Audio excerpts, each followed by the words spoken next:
welcome to the Teacher's Toolkit for Literacy, the free podcast for motivated teachers and school leaders who want to inspire their students and school community in literacy learning. Make sure you subscribe to the show on your favourite podcast player, and for more amazing literacy resources, check out the show notes provided with every episode. Hi, I'm Sharon and I'm the host of A Teacher's Toolkit for Literacy. In every Toolkit episode, we bring you specific resources, tools, strategies, tips, techniques to help you in your job as a teacher of literacy.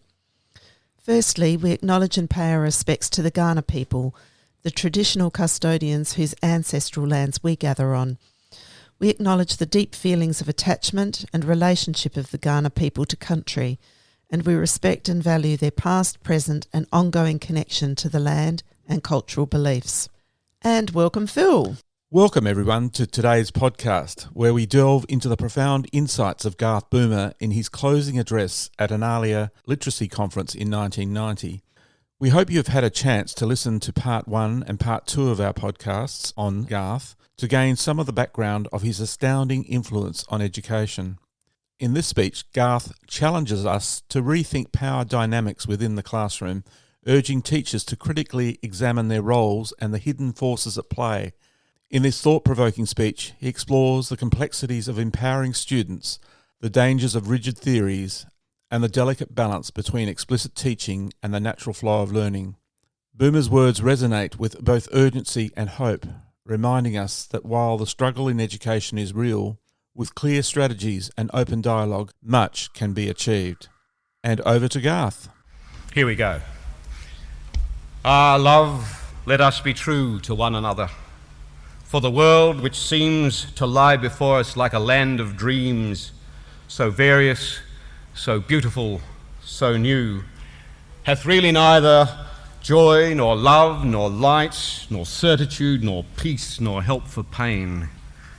And we are here as on a darkling plain, swept with confused alarms of struggle and flight, where ignorant armies clash by night. Depressing as it often is to consider the world, the socio-political ties that bind, and global devastations, it's important to inject a somewhat sombre note into the opening moments of this performance. Don't be carried away by the euphoria and excitement you may feel, the buzz that this conference has given you. After the vacation, work awaits. The institutions call and the struggle continues. We are in hard times. When money and imagination is short, patience must be long. In order to make struggle and survival possible, we need to make explicit to ourselves and others, insofar as we can, the way the world is wagging. It's no good trying to seal hermetically the classroom lecture door. The society contaminates because we carry it with us. The unworldly literacy teacher is a sitting duck, a lamb to the slaughter, an impossible dreamer. On the other hand, don't lose the energy, the new thoughts, the emerging imaginings that have been aroused. With nous and with support, with clear heads and cunning strategy, much is possible. Now, what I'm going to do is to take aspects of the conference that I imagine were talked about a lot. And I begin by talking about on power and influence.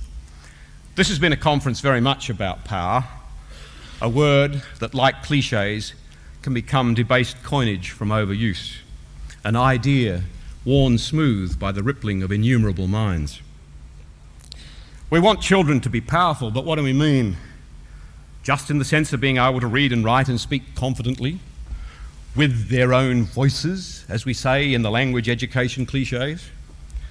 Or do we want them to become agents of a counter-culture, counter-hegemonic, as they say on the academic left, so that they can take arms against a sea of troubles and by opposing end them?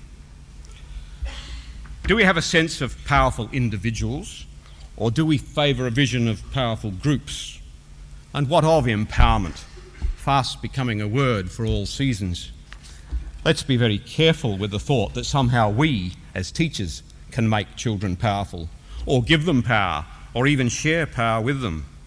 I'd say that the moment we think we can, or do, think we can or believe we do, we are greatly in danger of actually increasing our power over students. Let me try to explain.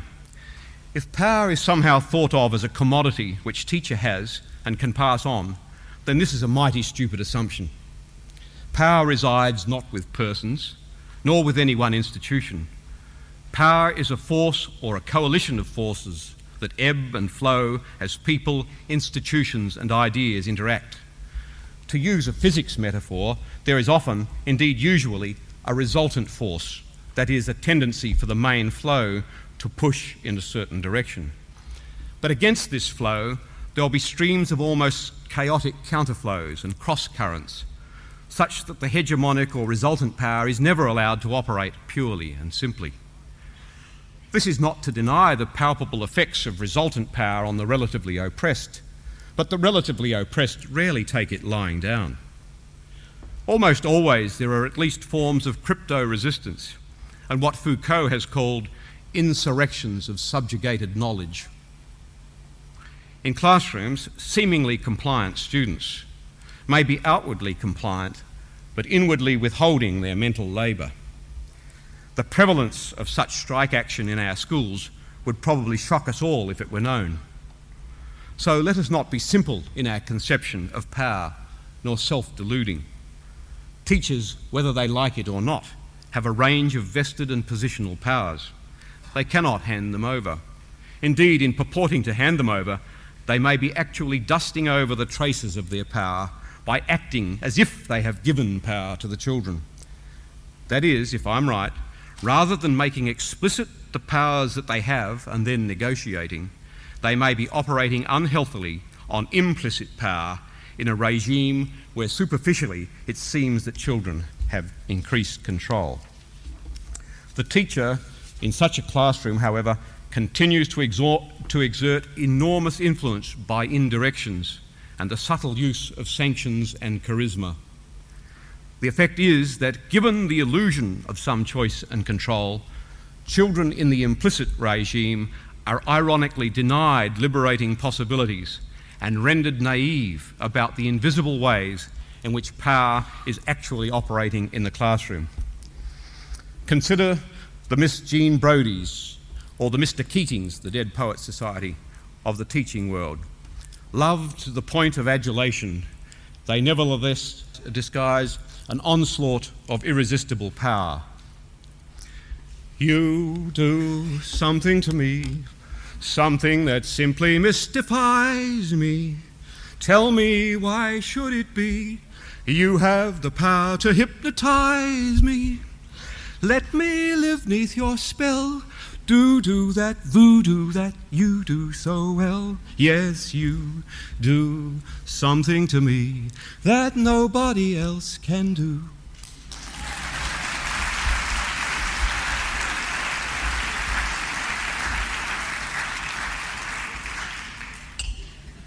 This said, or should I say sung, could I invite us all, since I am a culprit of some proportion, to declare a moratorium on the word empowerment while we sort out just what we mean by power and what we might do in classrooms once we've sorted ourselves out. Could we agree, perhaps, that informing and telling at the point of desire or need and remaining sharply vigilant about our tendencies to colonise is not a bad stance to take in the meantime? On teaching, I imagine that you've talked about teaching at this conference. These days, I speak about teaching more than I used to. I still hold as tenaciously as ever to a learning theory that turns on the question of student intention and operates out of a constructivist framework which sees the learner as a theory-building scientist, and I'm sure Anne Haas-Dyson talked to you about that, a theory-building scientist. But I have come somewhat painfully to understand that schools are not natural places, so that natural learning theories and natural learning conditions are not fully possible. One cannot go immaculately from a theory based on how we learn naturally in the daily flux of lives outside schools in reaction to our own business, in relation to our own business, to a natural classroom. Schools are on as much about society's business, the business of tribal initiation, as they are about the business of individual children. Architecturally, schools represent a metaphor of control, order and compartmentalisation. Technologically, teaching is aided by textbooks, machines and timetables which strongly produce or prefigure certain ways of being in schools. I've written at some length elsewhere about the ways in which teaching and learning in schools is framed. Amongst other things, by the way, I therefore think that the national press to improve the quality of teaching at the moment is dangerously close to blaming the victim. That in fact we're trying to change teachers when we should change the frames. That's in my view. Of course, try to change teachers or have teachers growing and changing, but I'm suggesting that teachers are framed in such ways that they continually get pushed back into certain modes. Amongst other things, this means that a learning theory, in my case strongly premised on how children learn before they get to school, must be conjoined with organisational management theories, theories about technologies and their effects, and socio-political theories which encompass how schools got to be as they are, what function they serve in society, and how they are constrained and influenced. In the process of this conjoining, an all-encompassing teaching theory, implicit or explicit, and I agree with Kate Poynton this morning, everyone's got theories, but an all-encompassing teaching theory may emerge in which, per force, armistices and compromises are reached between what one ought to do in the light of the learning theory and what it is possible to do in the light of the other theories. This does not have to be and should not be a capitulation. The classroom can still be transforming, productive and intentional from the student's standpoint. The teachers are what I have termed pragmatic radicals. One feature of the teaching of my pragmatic radical would come out of a realisation that in the final analysis we teach what we are, what we know and what we can do. What is realised in the classroom is a product of the ebb and flow of power between teacher and learners, but the resultant effect is the production of a micro-community, your class, which will say potent things about what the teacher values, what the teacher thinks about what it is to be human, and how the teacher feels human beings ought to relate. As a teacher, the teacher teaches most powerfully what it is like to think and do what he or she is thinking or can do. Now, this can either be demonstrated implicitly by being immersed in an ambiance which pulses with what teacher is and does, or it can be rendered more explicit by the teacher often taking the opportunity to think aloud about how he or she does it, or what is on his/her mind about what is going on. Not in a way that says, copy me, but in a way that says, let me give you at least my perspective, my information. Please do not confuse what I might term the demonstrative explicit teacher with the direct instruction teacher. The former, that is the demonstrative teacher, does not front-end load into a passive mind, but waits to explain and show at points of puzzlement or obvious desire. The latter instructs at the front end on the assumption of a malleable mind upon which knowledge can be imprinted. We need to make that distinction quite clear. I would argue, however, that whether a teacher is operating out of a bad theory, in my terms, or a good theory, explicitness will enable children to know where they stand, what the rules are, and if necessary, to have some ideas on how to defend themselves against the worst effects of what is coming at them. For children who are already attuned to the middle classness of the school culture, and most school cultures are middle class, it's possible to pick up quickly the implicit rules and to seek out indirectly knowledge of what it is that they need to do in order to succeed. For others, let's say those who have been traditionally underrepresented among the successful graduates in our schools in the past, for others, an implicit alien regime will tend to be impermeable and limiting in its effects. How can such children possibly succeed at school unless they are explicitly shown what they need to do? So, my pragmatic radical will err on the side of fenestration, putting windows on the secret schoolhouse, putting windows on thinking and windows on capability. There's no business like show business like no business I know. Everything about it is so gripping, everything about it is so clear. When the children get it and can do it, you'll hear them cheer.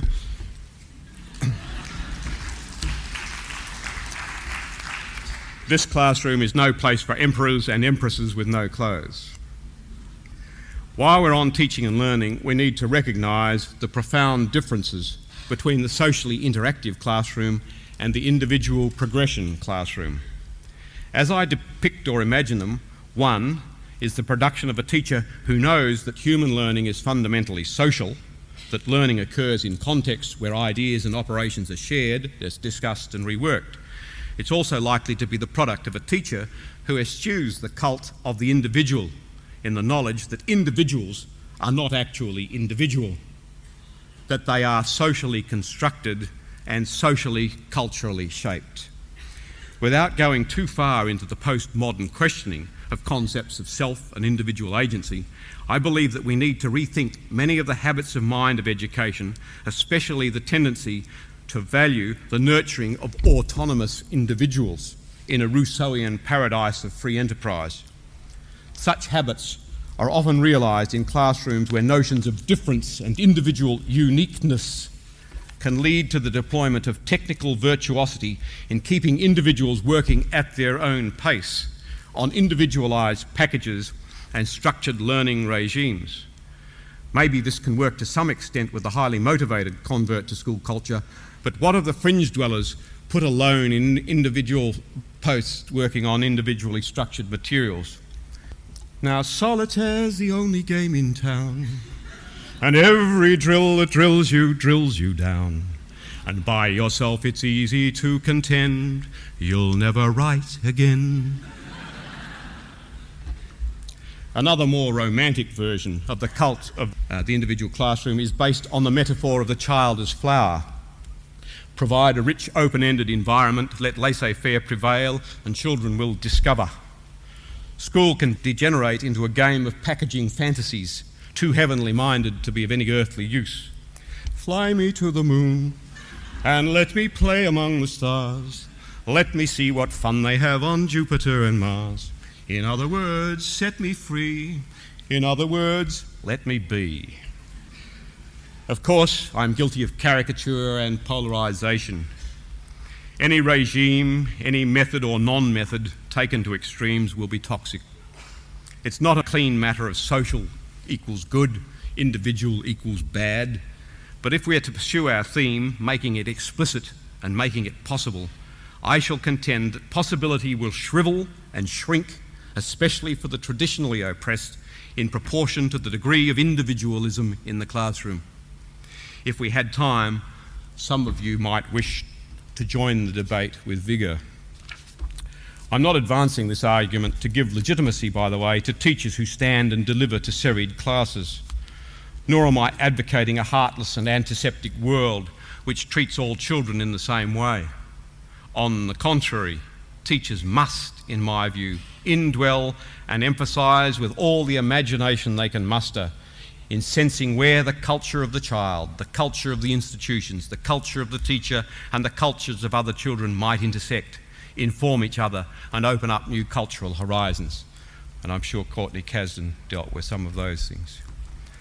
What I'm saying is that it is the height of cruelty or neglect, as I see it, to leave a child's culture alone, whether that child be born to the ruling class or to the relatively oppressed. The possibility of transforming and improving society dies if individuals and groups are allowed to remain unchallenged out of misplaced respect. This is a recipe for entrenched apartheid. I hasten to say that this means teachers vigilantly opening up their own cultural predilections to scrutiny, critique and ventilation. I don't know whether you talked much about this next piece, but I think you might have, directly or indirectly. I've used the pompous heading of on theoretical incarceration.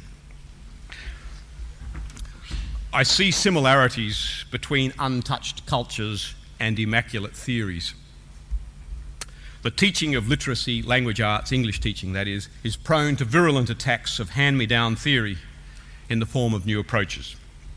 Trace the virus back to its theoretical source and you will usually find healthy thinking and intelligent, well-based insights, and you've had some at this conference. Sadly, as you all very well know, we too often find in English teaching the rapid cultification of theory. By analogy with religion, one finds the spread of different denominations and faiths around which initiations, ritual and ceremony often develop. The speculative, seeking, wondering aspects of initiating ideas and theory tend to be jettisoned in favour of theory become dogma, and the church of certitude takes over from agnostic intrigue. A few years ago, I spelled out some of the unfortunate effects of theory on education, pointing out that for a start, teachers get their hand-me-down theories piecemeal. Few all-embracing practical theories of teaching in all its complexities are built. Rather, we get some approaches being advocated out of a psycholinguistic base, some out of sociolinguistics, some out of pure or functional linguistics, some out of management or political theory, and so on. Now, most teachers have some capacity to resist colonisation by any one theory, no doubt sensing inadequacies and partialities, but some, often opinion leaders, can become unduly swept up, if not swept away, by one set of ideas or approaches, to the point where they begin to typify what Donald Shern might call chronic selective inattention. If we start to look at our classrooms through the lens of one set of ideas, coming, say, out of functional linguistics, we shall see certain things that we've never seen before, but the lens will also preclude us, blinker us, from seeing many other things. The particular set of notions allows us to be focally attentive, but stops us from being polyattentive, something which is at the heart of all good teaching. Such an analysis led me in 1988 to suggest in a paper called The Helping Hand Strikes Again that theory presented in a helping way could actually be an educational menace. I argued, as you would expect, that teachers must take whatever information that they can from multiple sources and re-theorise it for themselves with respect to their practice in its fullness and in its complex context. This doesn't mean some kind of loose eclecticism. Personal theories aren't, to my mind, theories if they're just an idea's ragbag. In this regard, I have been not a little bemused and amused about what I consider to be a cultification of so-called genre theory on the one hand and process theory, for want of a better title, on the other. While I am removed a little from the field, I've taken some interest in the phenomenon of polarisation which seems to have occurred in some places. It's relatively easy to see what of value genre theory or the genre approach can add. Extending from my earlier remarks about the need for explicit teaching, especially to the relatively oppressed, I strongly support insights which will assist students to know more clearly how language functions and what forms and conventions apply for different purposes and different contexts. This is to take language as system seriously. It's also to recognise that inability to use certain forms and varieties of English effectively is to be rendered relatively marginal in the conduct of business and political influence, and Kate was on that this morning. I therefore recognise that concerned educators of the left would want to promote and institutionalise such explicitness about the workings of language. But to seek to do this without due regard to the realities of a teacher's working and ideational life, or to provide notions without due consideration of epistemology or learning theory can be dangerous. From what I've seen, this is sometimes the case. It's one thing to have information that you passionately believe students should get. It's another to teach in such a way that students make this information their own and integrate it into their own worldview. I must say that some of the material purporting to assist teachers in the teaching of aspects of genre carries with it many of the things I thought we'd learnt about what not to do in the teaching of grammar, that is, front-end loading it and teaching it as prescription in a transmission mode. Another danger with any new approach is that it can be separated from its ideological, philosophical, natural roots, such that all sorts of unsavoury devils may cite the scripture. It's not hard to imagine, for instance, how fervidly the autocrat brigade might take up genre approaches and apply them in confining and controlling ways. It's also not hard to imagine certain mindless cultists teaching the genre, the whole genre, and nothing but the genre, at the same time losing sight of the deeper reasons for teaching it. And what are the deeper reasons? Well, I think that they're a desire to let students into the secrets of power through language so that they can effectively say effectively what they want to say. The result could be quite pathetic. How pitiful would be the prospect of human beings tyrannised by a set of genre conventions. We surely want to learn the conventions so that the genre can serve us and so that we can wring creative, sometimes promiscuous changes on the genre. If you haven't noticed, this address is not entirely within the genre. Dear genre, oh how I hate to write. Dear genre, I must let you know tonight that my sense is in a bind and I'm cabin crib confined, and tonight I crave for freedom, dear genre.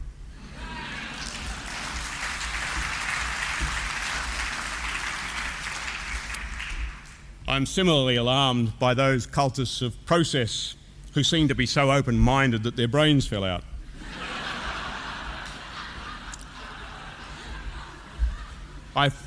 I prefer to misguided notions, by the way, not held at the source. If you go back to the source, of course, people like Donald Graves are talking wonderful sense. I refer to misguided notions not held at the source, that as long as children read, write, and speak in an enlightened process according to the method, all will be well. Sometimes the label, the process label, can become a kind of mind-dumbing pedagogic kiss of death. I sometimes fear for the newly ascendant process maths as it becomes cultified and loses its way in the jungles of evangelism. Birds do it, bees do it, even educated fleas do it. Let's do it, process is in. Okay, my next heading is on barriers and exclusion. I imagine that you did talk somewhat about barriers and exclusion. When I go to America and meet my friends there, I catch myself in an interesting linguistic tendency. I start to move towards the American way of speaking. It is not mimicry or mockery, though sometimes I fear that it may be taken as such. It seems to come out of an unpremeditated desire to be admitted into the language and personal worlds of the others. I want to belong. Now, in this case, my American friends are more than eager to let me in. They have similar Aussie-oriented tendencies themselves. I imagine that new arrivals to Australia would most typically wish to belong and be admitted and would begin at once to reach out to the new language. But I can imagine the pain and difficulty if their approaches are met with coldness, outright unhelpfulness or disdain. I can imagine that if there is no reciprocal affect and meeting halfway, the tendency will be to withdraw and to retreat into whatever known language community there is. If they can't commission explicit feedback and information from mature speakers of English, their possibilities for entry are limited. While the teaching of English as a second language is not my specialist field, I have a view that what we may do unwittingly in Australia is to arrange in schools for only partial entry into the language. We may be hospitable and warm in moving the surfaces of our language closer to the seeking learners and explicitly offering it. But because we see what appears to be good take-up, we actually keep hidden the real secrets, the deep secrets of communication in Australian English. What appears to be a fairly good surface of English may still be a kind of creolised English system at deeper levels of meaning. It's one thing to know enough to get by on, it's another to be able to play the full repertoire of nuances, affect and humour that really defines the insider. If there's some truth in my observation, mainstream English teachers, ESL specialists and other subject teachers will need to learn how to be more generous, open and explicit in divulging things about their language which in the past have been so taken for granted as to be invisible. We need to expose more openly cognitive and informational footholds and entry points. You speak in standard and I speak a Creole. I'd enter your world but can't find the keyhole. Standard Creole, closed world, no keyhole. Let's call the whole thing off. On national explicitness, I would wager with some confidence that quite a few in this audience, probably at lunchtime, are worried, have reservations or have fears about what they picked up on the circuit, about current moves to develop a national statement and subject profile for English. In South Australia, this will be complemented by the promulgation of 6 sets of attainment levels in English. What is going on? How does it relate to our theme? What are its limitations and possibilities? Because of the speed with which things are moving, and because the move towards more national collaboration conjures up for some visions of a new era of curriculum totalitarianism, there's a good deal of rumour, misinformation and paranoia abroad, though granted, paranoia may be a heightened form of awareness. Let me, from my acknowledged position of vested interest as an advocate, give you in brief some information and some opinions. In the first place, Australia, in the years 1 to 10, has been working for the past 30 years on a system of considerable implicitness with regard to valued outcomes for reading and writing in our schools. And where a regime is implicit, the old things continue to be valued. Schools have tended also to operate fairly implicitly. Teachers, of course, each have their standards, and I guess it's a little remarkable that there's so much agreement on value across English teachers given the lack of official explicitness. I hope it's clear from my earlier arguments for explicitness on other matters that I'm strongly in favour of teachers, schools and systems making quite explicit, along with criteria and rich exemplification, what it is they intend to value in English. Until these things are explicit, they are not available for critique and improvement. Until they are explicit, students and parents will have to continue a kind of educational guessing game.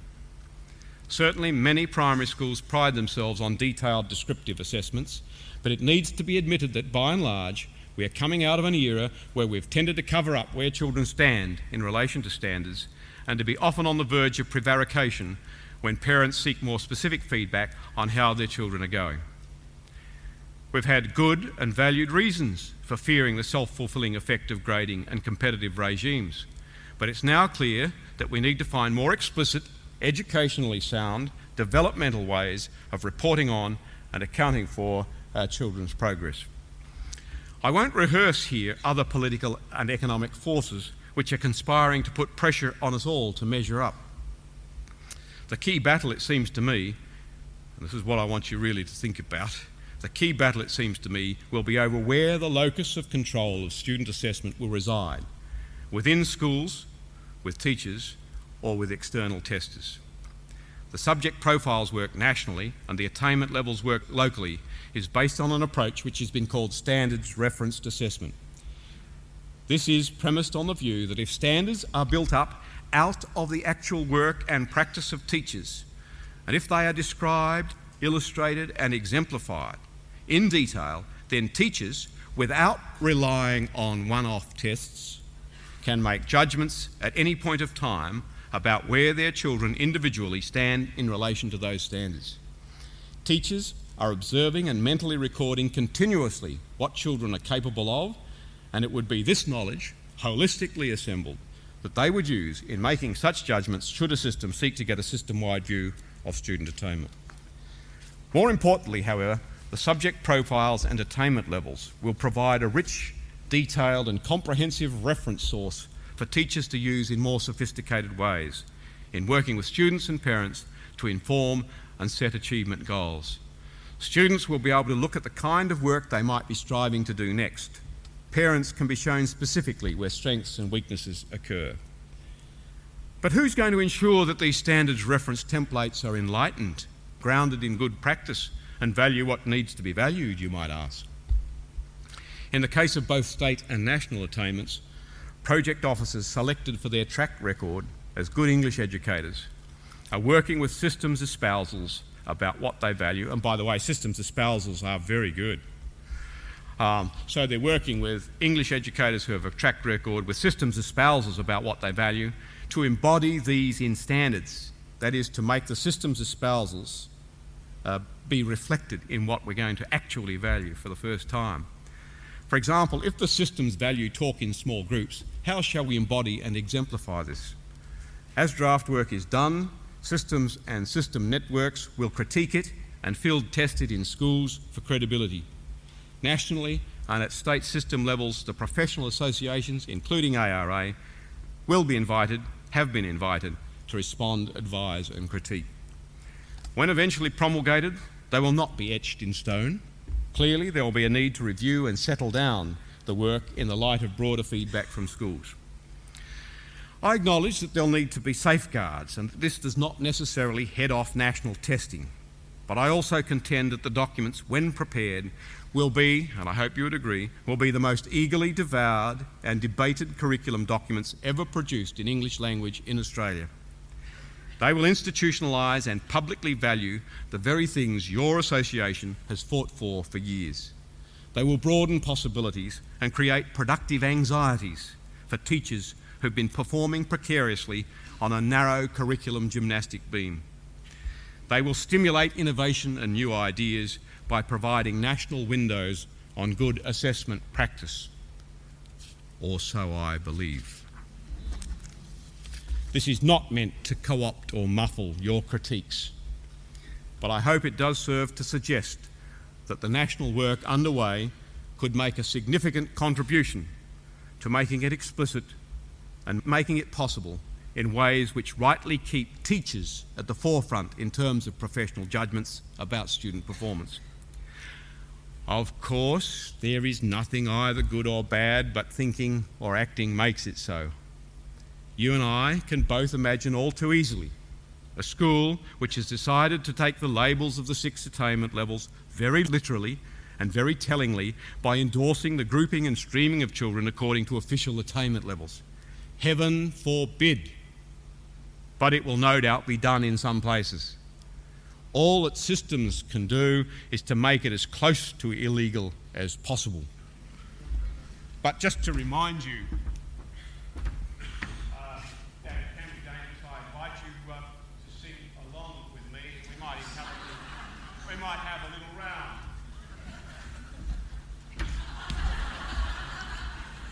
Kookaburra's group is level 3, but I'm a lyrebird, woe is me. Laugh, kookaburras, laugh, kookaburras, gay your life must be. Right, round. This group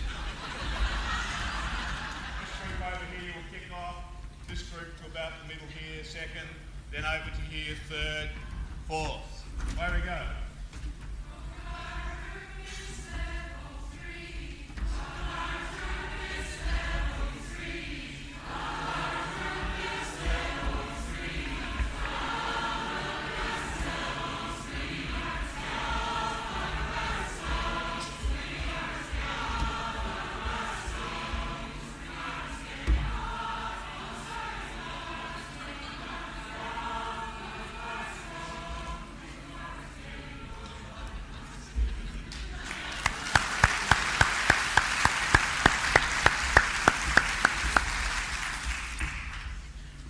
Well, that's near the end.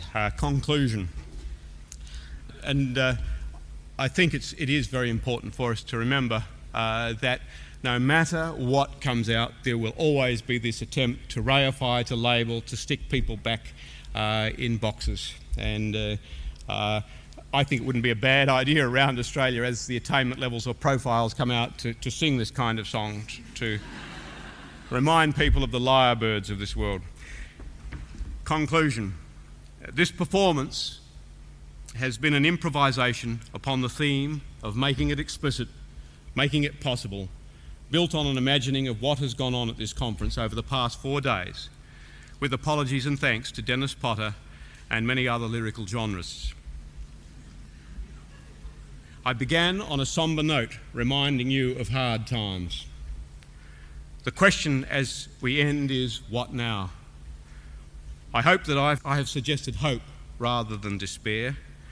I hope also that you have picked up my belief that now more than ever, teachers need to work in support of each other with parents and people in higher education to secure explicitly education which serves educational ends. While these are hard times, they're also times of opportunity. In such times, I always remind myself that All experience is an arch, where through gleams that untravelled world, whose margin fades forever and forever as we move. If Matthew Arnold started us in a low key, I know of no better and more rousing way to end than with the greatest poem I know about possibility. Come, my friends, 'tis not too late to seek a newer world.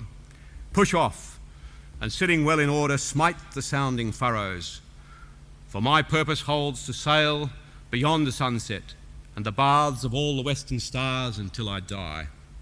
It may be that the gulfs will wash us down. It may be we shall touch the happy isles and see the great Achilles whom we knew. Though much is taken, much abides. And though we are not now that strength which in old days moved earth and heaven, that which we are, we are. One equal temper of heroic hearts, made weak by time and fate, but strong in will, to strive, to seek, to find, and not to yield.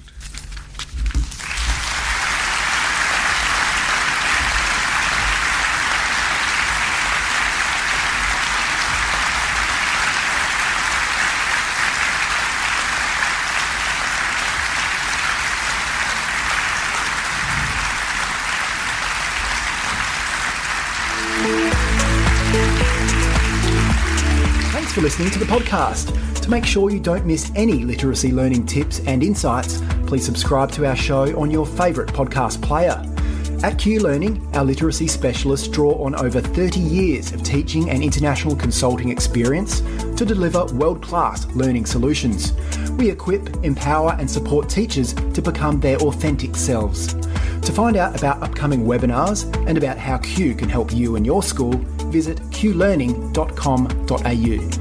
And you can get even more amazing teaching resources right now at teachific.com.au. Stay tuned.